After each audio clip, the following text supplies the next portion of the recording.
New developments at 5 tonight in the racist Twitter rant following a high school basketball game. We have learned 5 more students at Mahopac High School have been suspended, and now there are growing allegations players used racial slurs. CBS 2's Don Champion is live outside Mount Vernon High School with the details. Don? Christine, both high schools tonight say they're aggressively looking into what happened at that game last week. Meantime, new videos we've obtained show just how tense it got in the stands that night. YouTube video shows the brief scuffle that took place between two Mahopac and Mount Vernon adult fans right after the now infamous high school playoff basketball game. The video proves how tense things were in the stands. Some action needs to be taken that sends a message that this wasn't business as usual. City of Mount Vernon Schools Interim Superintendent Judith Johnson is calling for action to be taken against Mahopac's team for what happened during and after the game.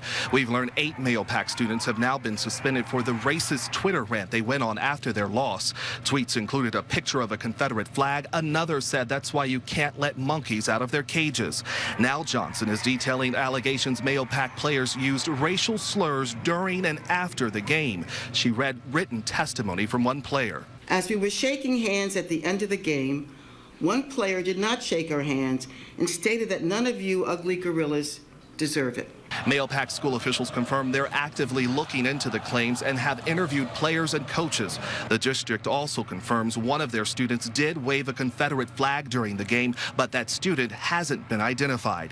Mahopac's superintendent is out of town and could not talk today, but again called on Mount Vernon officials to investigate behavior by their fans and students. Online video from that night shows what appears to be an adult fan taunting a Mahopac student. If you expect children to learn, you have to model the behavior for them. Mount Vernon officials say they've looked into allegations and determined no students were involved. Judith Johnson did admit behavior by Mahopac fans may have riled up some spectators. It's provocative to show up at a game dressed totally in white, and when it is time to introduce the basketball team, 400 people stand up and turn their backs on the basketball team.